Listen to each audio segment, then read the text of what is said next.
people, toxic situations come into our life for a reason.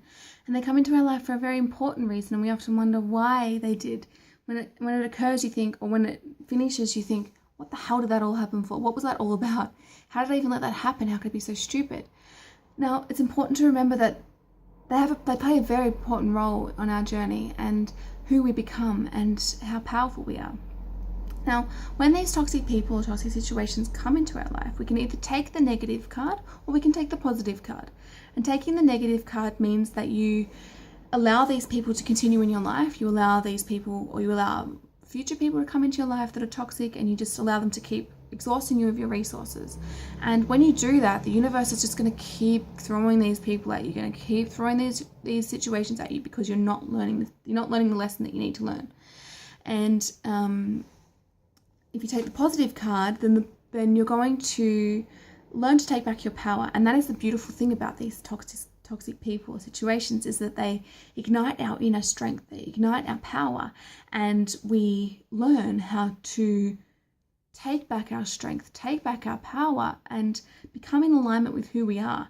And when we do that, when we find our inner strength, then nobody wants to fuck with us. We are so powerful, and it can be very feminine, it can be very masculine, however you adopt it, but it's just, you know who you are, and nobody dare come and screw you up, because you're powerful, you're strong, and you're deliberate. You know where you're going. You've got this path, and that's okay. And if anyone comes along, then you've got this shield around you.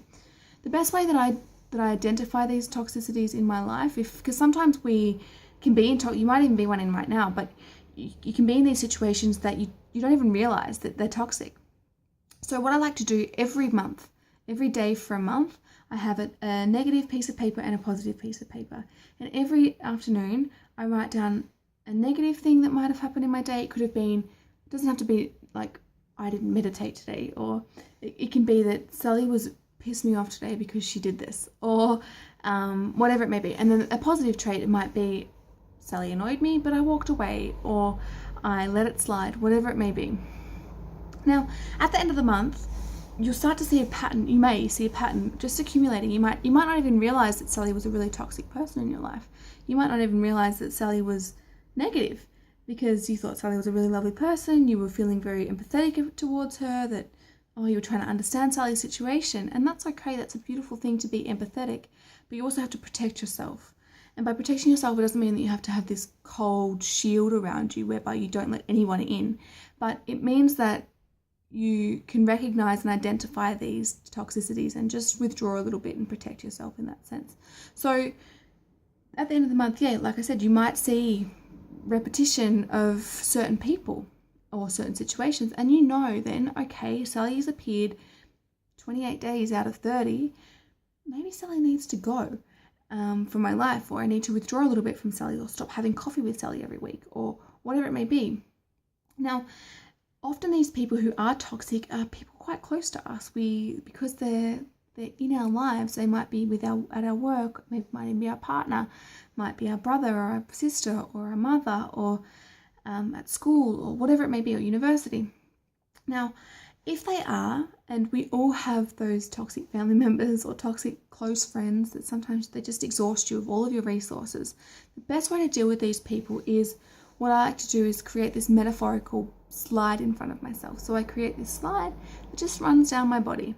And every day when I walk out of the house, I know I'm facing these people, it's there anyway. If these toxic things come into my life, then I've already recognized that Sally is toxic, because I've had her on my wall and she's there and she's repeating herself all the time. So I already know that she's toxic, so I'm aware that when my slide's present, then she needs to just, whatever she comes in with whatever messages that she sends to me, or if whatever she's talking about, then it just comes in, hits the slide, and just slides off. It doesn't actually enter my body, doesn't enter my being. She just says a slide, yep, okay, Sally. It's almost robotic. It's okay, and you still need to feel some level of empathy for these people, but you need to protect yourself. And I really hope this helps. Please like and subscribe, and I look forward to making more videos.